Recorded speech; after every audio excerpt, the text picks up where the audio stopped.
Hoy en el debate de France 24 vamos a poner la lupa en Israel y en los territorios palestinos. Varios hechos han ocurrido en las últimas semanas, así lo hemos reportado aquí en France 24, y por eso vale la pena hacer un análisis del panorama general en esa región.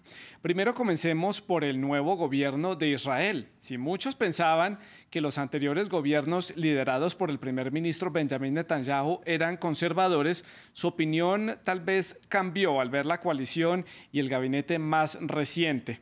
Para muchos, el listón de un gobierno conservador pasó a ser un gobierno de extrema derecha o de extremismo y tomó un nuevo significado debido a la tendencia que tiene políticamente hablando.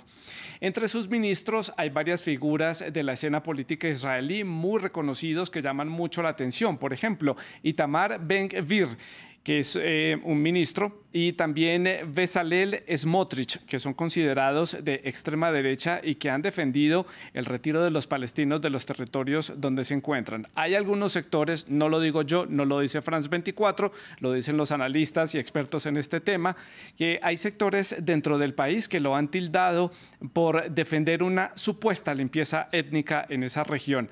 ¿Es así? ¿Hay argumentos para hacer ese tipo de señalamientos? Ya lo vamos a ver y lo vamos a consultar con nuestros invitados. Ese gobierno tan conservador hace temer sobre el rumbo que pueda tomar entonces Israel en sus políticas internas, en sus políticas hacia los palestinos y también sobre ese papel fundamental que juega el país en la región de Medio Oriente y en el escenario internacional. Vamos a analizar también entonces cuál va a ser ese rumbo que va a tomar el país.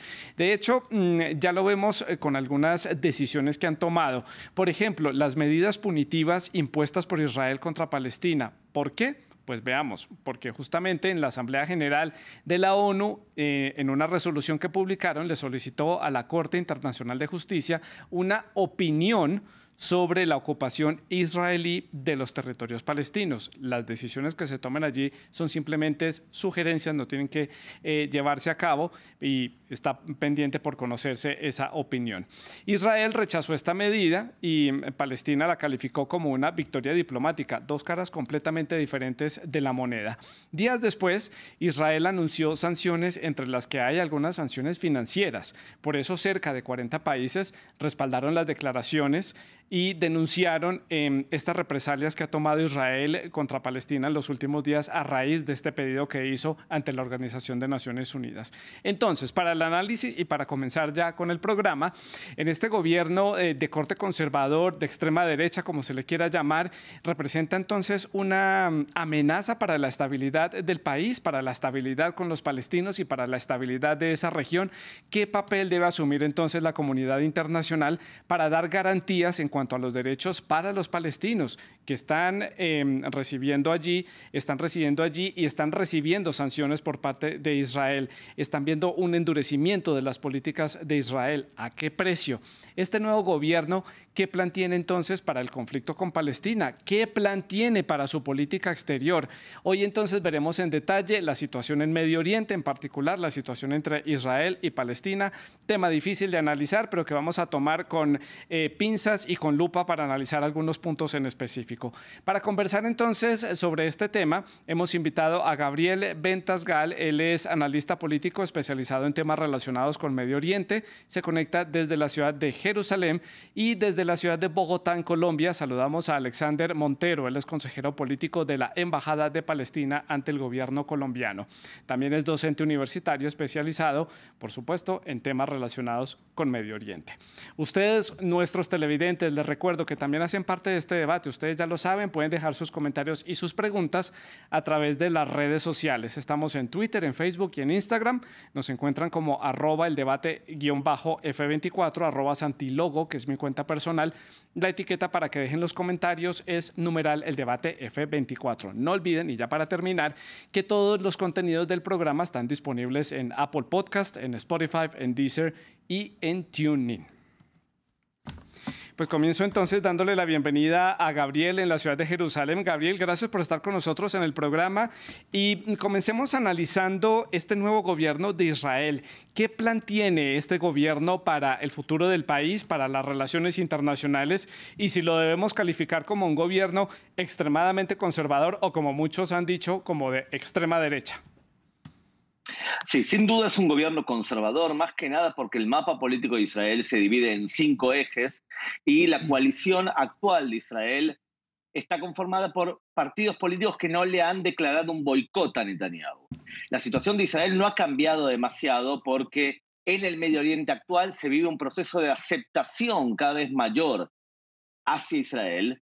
Dentro de poco es probable que nos volvamos a comunicar, pero esta vez para hablar sobre un acuerdo de paz entre Arabia Saudita e Israel. Mientras que eso ocurre, el tema palestino queda relegado en la agenda del Medio Oriente y es un tema que a pocos le importan.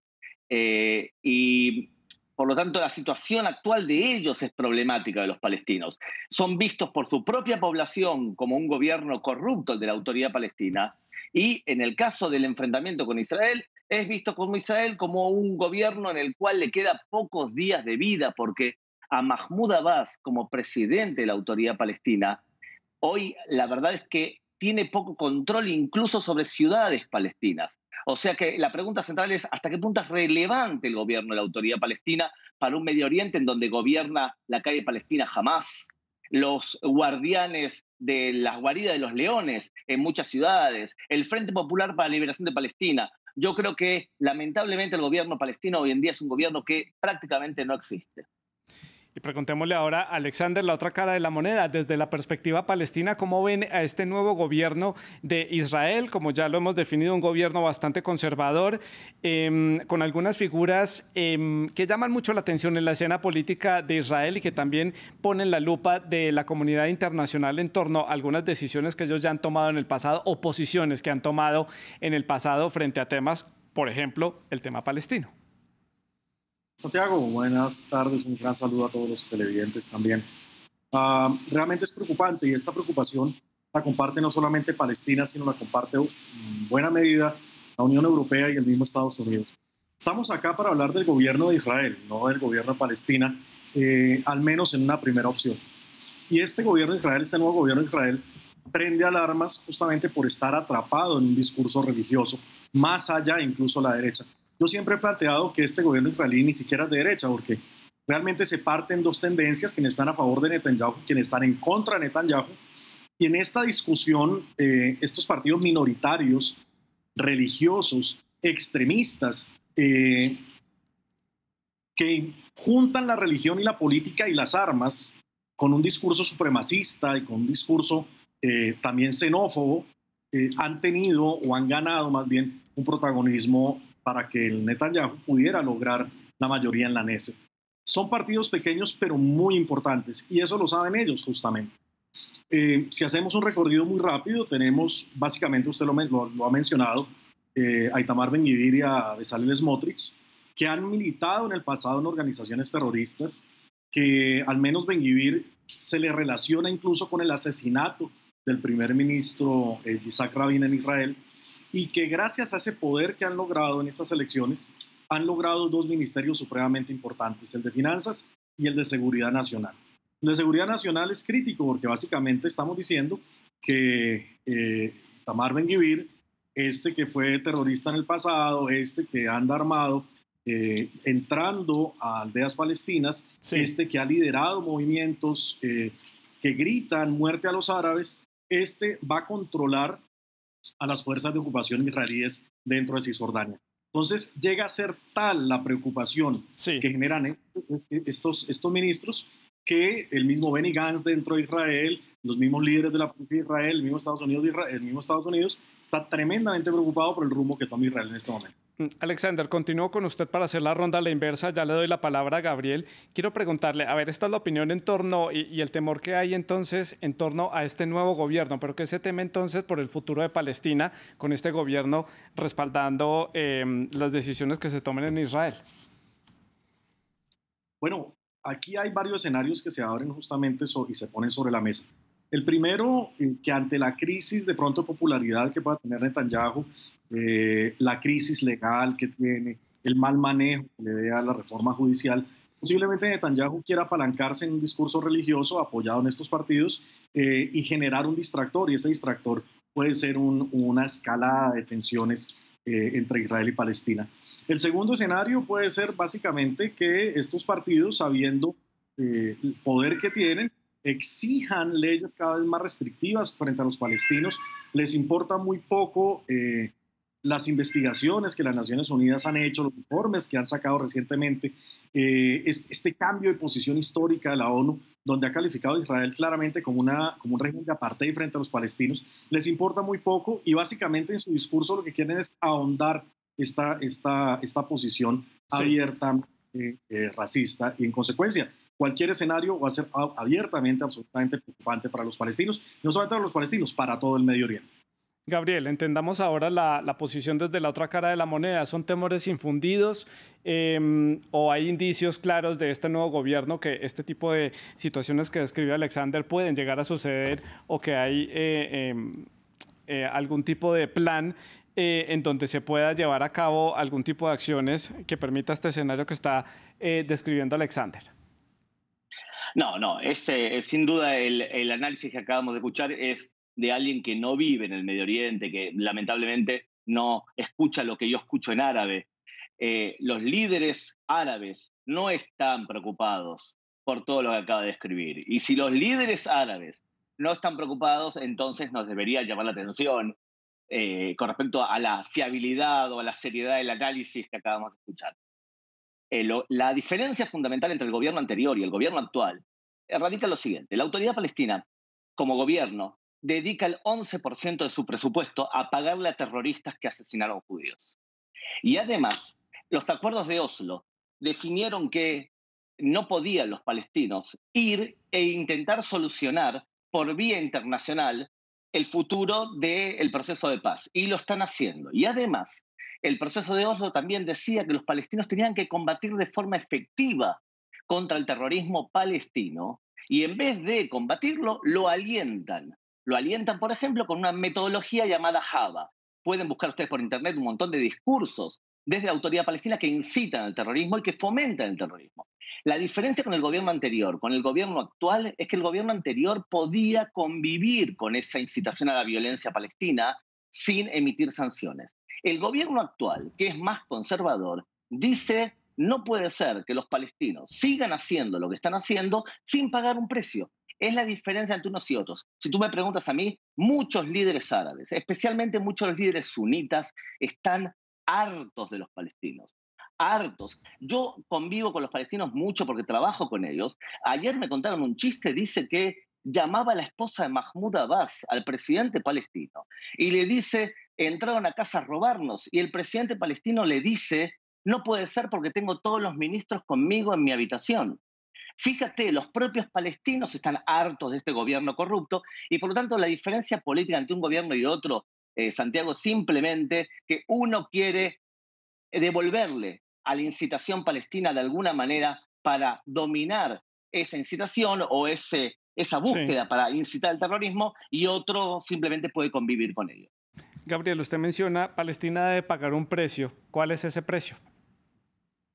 No, simplemente el precio. El problema, ¿sabes cuál es, Santiago? Es un problema de dilema para Israel, porque la Autoridad Palestina es un gobierno esencialmente muy débil, que prácticamente no gobierna en un montón de ciudades, que ni siquiera gobierna en la Franja de Gaza, donde le hizo un golpe de Estado jamás. El tema del gobierno israelí es: como la incitación palestina es constante, si tú debilitas demasiado a la Autoridad Palestina, al presidente Abbas o al sucesor, la alternativa a los palestinos es el Hamas, que es mucho más islamista todavía. Entonces, ¿cómo haces tú para intentar que no inciten al terrorismo y que paguen un precio de alguna manera y no debilitar lo suficiente como para que dejen de existir y en su reemplazo venga el Hamas?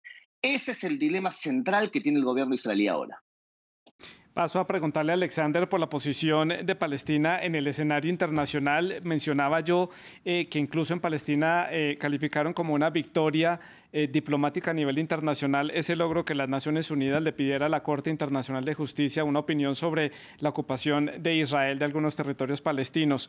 En cuanto al posicionamiento internacional, ¿Palestina se mantiene sólida, se mantiene con respaldo internacional, o este respaldo poco a poco se va desvaneciendo debido a la coyuntura que hay internacionalmente, la guerra en Ucrania, los conflictos que hay abiertos en otros escenarios, y que este conflicto en Medio Oriente pues ya lleva muchísimas décadas, está abierto desde hace mucho tiempo y la posibilidad de un diálogo y una solución no está tan a la vuelta de la esquina como lo estamos entendiendo con este análisis. Bueno, me gustaría ir por partes, de pronto iniciar por algo que Gabriel o Hernán Bergif, que realmente se llama, inicia, y es descalificar al adversario, descalificar en este caso al contradictor. Él argumenta que mi posición no es una posición real porque yo no vivo en Palestina. Lamento realmente la utilización de este argumento. Básicamente mi experiencia académica, mi ejercicio profesional y mis trabajos de campo y mi estadía en el terreno me hacen conocer a Palestina, la ocupación, tanto o más lo que Hernán o Gabriel lo puede conocer. De hecho, es curioso porque Gabriel lo conoce desde la perspectiva del ocupante. Hay que recordar que él, como argentino, vive, de hecho, en una colonia y que esta perspectiva quedó absolutamente plasmada en la respuesta anterior. Es muy importante, y aquí quiero recabar también lo que Santiago mencionaba, esa frase pagar el precio. Esa frase pagar el precio es la frase de colonos extremistas. Es más, había un grupo terrorista dentro de los colonos israelíes que se hacía llamar así, pagar el precio. Valdría la pena de resaltar la coincidencia entre el planteamiento de Gabriel Ventasgal y la propuesta de estos grupos extremistas que en el pasado han incendiado casas palestinas y han incinerado palestinos, bebés dentro de estos muertos. Entonces, la ocupación, que es el foco del problema, tiene claramente una víctima y un victimario. El victimario es quien ocupa, no puede echarle la culpa en una situación de ocupación a la víctima. Y para esto, el contexto internacional es fenomenal. Si uno pone en perspectiva el conflicto o la ocupación más bien de Israel sobre Palestina y la compara con lo que está ocurriendo en Ucrania, el despropósito que nos propone en este momento Gabriel Ventasgal es prácticamente acusar a Ucrania de querer defenderse de Rusia. Así de sencillo. Entonces, es claro, es importante, es imperativo partir del hecho que esto es una ocupación militar, muy similar en varios aspectos a lo que está ocurriendo entre Rusia y Ucrania. Ahora bien, entrando de lleno en la pregunta, es clara. La reacción de la comunidad internacional, tanto de izquierda, de derecha, de centro, la misma Alemania, hace unos días, la prensa alemana publicaba una nota muy interesante sobre las hipotéticas crisis que se pueden avecinar entre las relaciones germano-israelíes justamente por este enfoque de este gobierno bastante radical, extremista, fundamentalista por demás en Israel, hace ver es que el mundo cada vez más está menos expuesto a esta retórica israelí, está menos expuesto a esta propaganda israelí. La guerra entre Rusia y Ucrania, insisto, ha ayudado para poner muchas cosas en perspectiva, y la propaganda israelí, de la cual Gabriel Ventasgal, como director de Hazat Hashemi, un gran portal de propaganda israelí en Sudamérica, maneja bastante bien. Entonces, estos espacios se han cerrado y, y una muestra es justamente lo que pasó en Naciones Unidas. Vamos a ver si la Corte Internacional de Justicia reacciona y si a Israel le vale un pepino, como pasó con la opinión consultiva del muro ya hace bastantes años, donde la Corte en pleno dijo que el muro era ilegal, no por ser muro, sino porque estaba dentro del suelo palestino. Israel le importó, en la arrogancia tradicional, le ha importado muy poco. Gabriel, ¿cómo entender entonces ese papel de Israel en el escenario internacional? Un país que goza con respaldo de grandes potencias internacionales, como por ejemplo Estados Unidos, la Unión Europea, pero que por ejemplo se niega a respaldar justamente las sanciones que la Unión Europea y Estados Unidos le han impuesto a Rusia por la invasión de la región del Donbass en Ucrania, rechaza también ese acuerdo nuclear firmado en el 2015, vende programas de espionaje a diferentes países del mundo y que vende armas a gobiernos totalitarios o autoritarios, como es el caso del gobierno de Azerbaiyán, que es un gran aliado de Israel en el Cáucaso y que en este momento sus armas israelíes están siendo usadas contra la población armenia en la región de Nagorno-Karabaj. ¿Cómo entender ese desempeño de Israel en el escenario internacional tan errático, digámoslo, visto desde este lado del Atlántico? Mira, ante todo, yo la verdad es que no sabía que alguien sabía algo sobre mi vida personal. Yo lamentablemente nunca he leído ningún texto, ni creo que en ninguna universidad del mundo de primera línea hayan leído un texto de este supuesto académico, pero como no voy a entrar en temas personales porque realmente le quiero ofrecer al público una respuesta seria y no la mediocridad que acabamos de escuchar ahora, le quiero decir lo siguiente, mira, en el Medio Oriente hoy se divide en 4 tipos de fuerzas, se divide en países chiitas, en países que apoyan el radicalismo islámico, pero que no hacen terrorismo, como Qatar y Turquía, en movimientos radicales islámicos como ISIS, Al-Qaeda, Hamas palestino, la Jihad Islámica palestina, que son movimientos que quieren imponer un califato en el Medio Oriente. Y por otro lado tenemos el cuarto grupo, que son países sunitas no radicales. Esos países sunitas no radicales son los que están haciendo un montón de pactos con Israel. La pregunta del millón es, ¿y por qué hacen pacto con Israel? Por 2 razones fundamentales. La primera es porque Israel se ha convertido en una potencia militar y una potencia económica, y los países sunitas necesitan de ese apoyo para poder detener al principal enemigo de la región, que es Irán. Y por otro lado, porque tenemos un periodo postpetrolero en donde los países del Medio Oriente entienden, tanto Arabia Saudita como Emiratos y demás, que es importante acercarse a Occidente y acercarse a una potencia tecnológica como Israel. Por otro lado, tu pregunta, para no escapar a tu pregunta, Santiago, Israel está en un dilema serio porque lo que ocurre es que, por un lado, está colaborando con Azerbaiyán, porque Azerbaiyán va a permitir y permite un posible ataque en el futuro contra Irán, que seguramente no va a ser solo de Israel, sino va a ser de varios países sunitas. Y por otro lado, el dilema central es que la población israelí apoya a Ucrania claramente, y por otro lado, Israel tiene relaciones frías con Rusia por un problema que tenemos en Siria, en donde hay mucha presencia iraní en Siria, pero el país lo domina Rusia.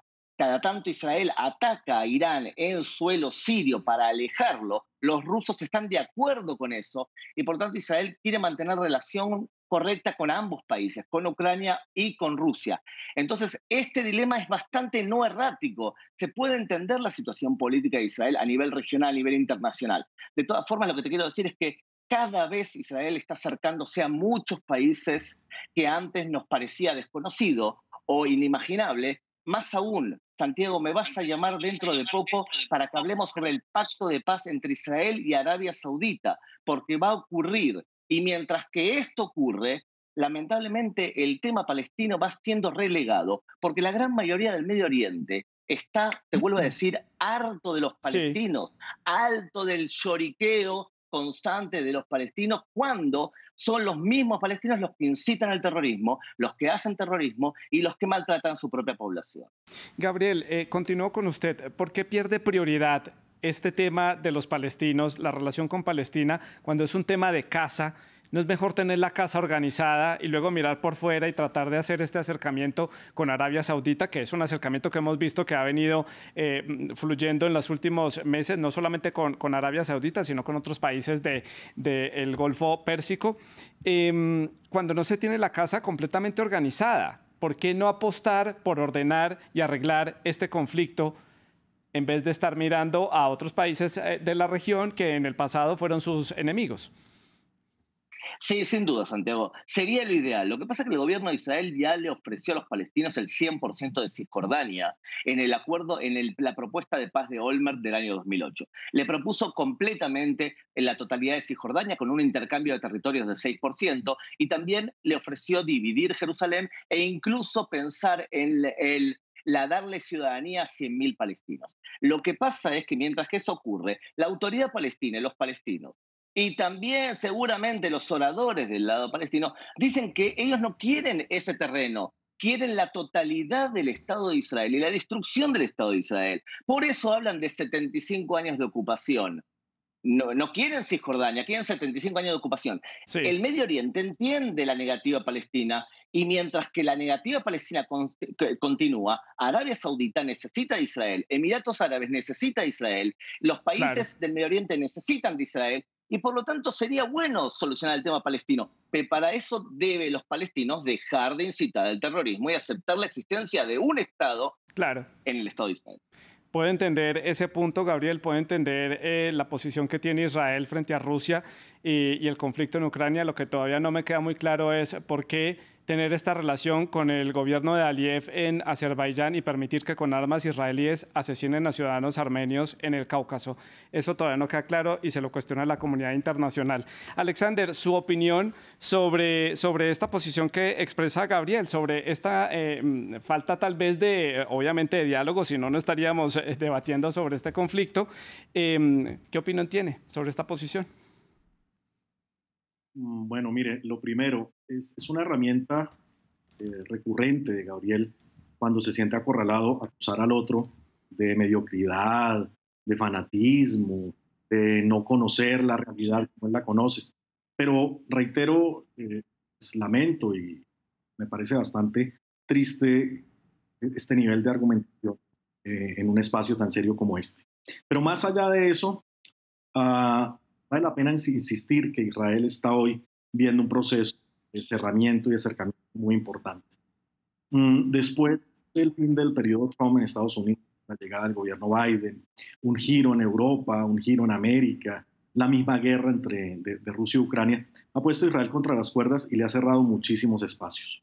Esto incluso quedó bastante claro con el cambio de posición de las Naciones Unidas, donde después de casi 50 años volvieron a recabar las características de apartheid que tiene Israel.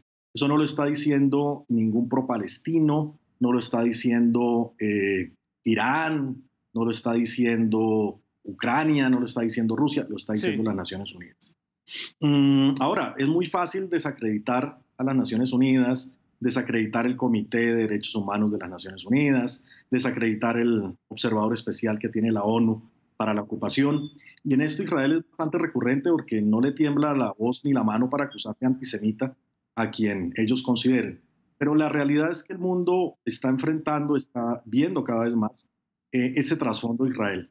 Un gobierno que se debate entre los caprichos de Netanyahu y el fundamentalismo religioso. Un gobierno que tiene mucho de parecido al Irán que tanto critican.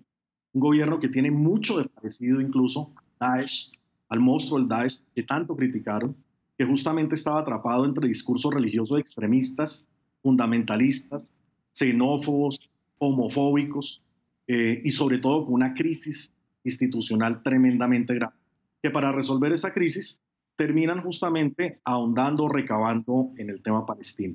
Gabriel menciona que los palestinos lloriquean, que ese lloriqueo tiene cansado a los árabes.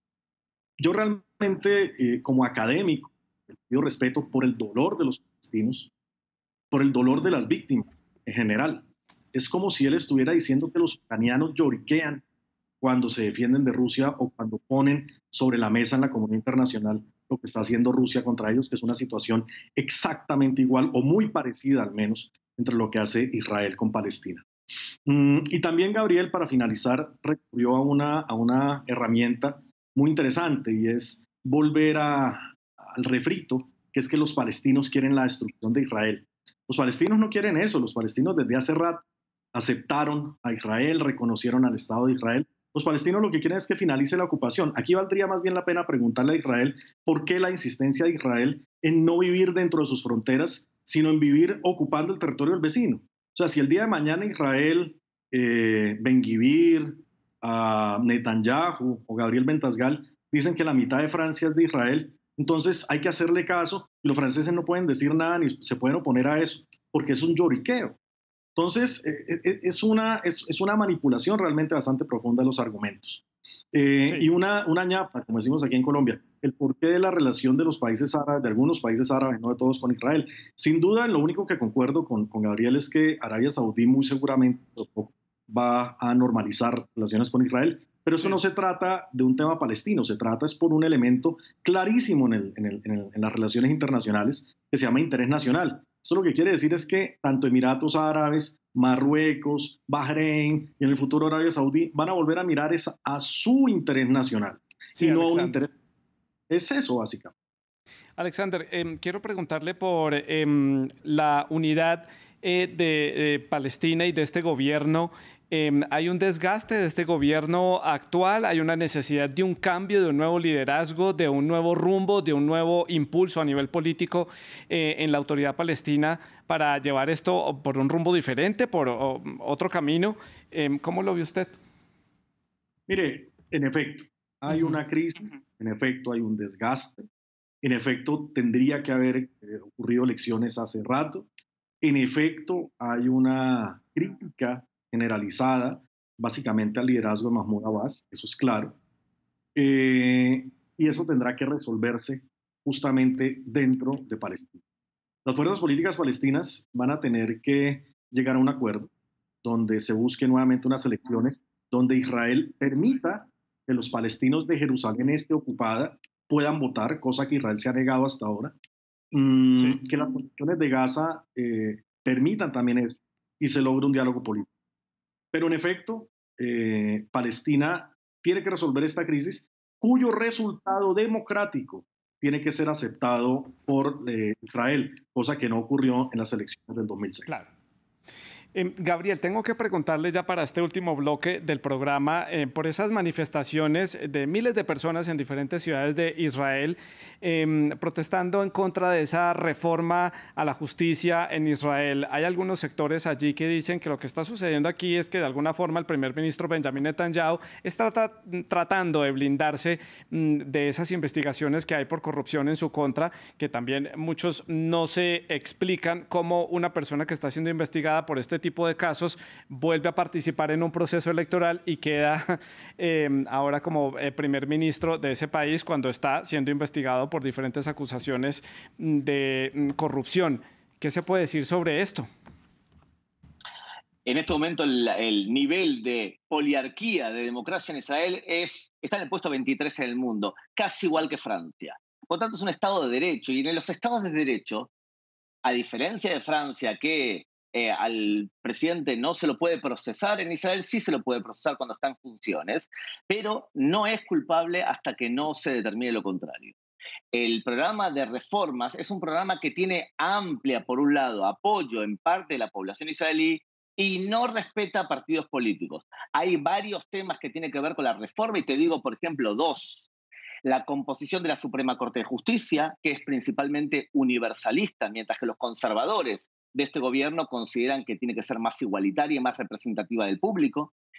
Tenemos un problema de lo que se llama el principio de legalidad, y es que cualquier persona puede hacer cualquier juicio a otra persona sin que esté implicado directamente, y eso es muy criticado por los sectores conservadores. Y tenemos también un principio de razonabilidad muy extendido, o sea, los jueces cancelan, anulan leyes del Parlamento en base a lo que consideran que no es razonable. Todo esto ha creado una pérdida de legitimidad de la justicia y una democracia activa como Israel intenta replanteárselo, y esas son las discusiones que hay. Yo entiendo que hablar de democracia en Medio Oriente, cuando tenemos vecinos como los palestinos, que la última elección la hicieron en el año 2005, una cadencia de 4 años que el presidente Mahmoud Abbas ya lleva 19, por supuesto que no llama a elecciones. No llama a elecciones porque pierde frente al Hamas, y por lo tanto no va a llamar nunca a elecciones, porque cuando estamos hablando de una democracia como la israelí, frente a un totalitarismo como el palestino, que está 109 en el mundo en el índice de democracia, es difícil convivir entre un sistema y otro sistema, y por lo tanto es difícil también este diálogo en este medio de comunicación cuando hablamos de un país parecido a Francia y otro país como Palestina muy parecido a Corea del Norte. Gabriel, pero rápidamente, pero esta reforma no debilita el papel de la Corte Suprema y no le da más poder al Parlamento para poder anular estas decisiones judiciales simplemente por un voto de mayoría simple, incluso tener un control sobre el nombramiento de los jueces y esto no reduce un poco la independencia de las instituciones, porque para muchos israelíes, no lo digo yo, no lo dice France 24, no lo decimos a título personal, justamente se está poniendo en riesgo esa democracia en Israel que ha sido ejemplo en la región. Sí, sin duda, Santiago. Lo que ha ocurrido es que el Poder Judicial, la Suprema Corte de Justicia, ha sido acusada de ser demasiado expansionista. Y ahora el Parlamento intenta de alguna manera recuperar más o menos el balance. No es el único país en donde se propone que los jueces sean nombrados por el poder político. De hecho, en Estados Unidos también lo es. Lo que estamos haciendo es una discusión porque algunos dicen que se ha desbalanceado demasiado la democracia israelí hacia un poder demasiado extendido del Poder Judicial, y otros dicen que es preferible ese poder en el Poder Judicial porque nuestra democracia es tan fuerte que necesitamos jueces que tengan mucho poder y que son más confiables que los políticos. Por eso es lo que ocurre en la actualidad, Santiago. Bueno, Gabriel, Alexander, se nos acaba el tiempo, es corto, ustedes lo saben, el tiempo en televisión, pero yo les agradezco por haber estado con nosotros aquí, haber hecho este análisis para la audiencia de France 24, haber expuesto sus puntos de vista en torno a lo que está sucediendo allí en Medio Oriente y sobre todo sobre el conflicto palestino-israelí. Les agradezco también mucho la sintonía a ustedes. Les recuerdo que la producción del programa estuvo a cargo de Keila Maestre y la producción de invitados estuvo a cargo de Tania Herrera. Siga con nosotros, siga en sintonía de France 24.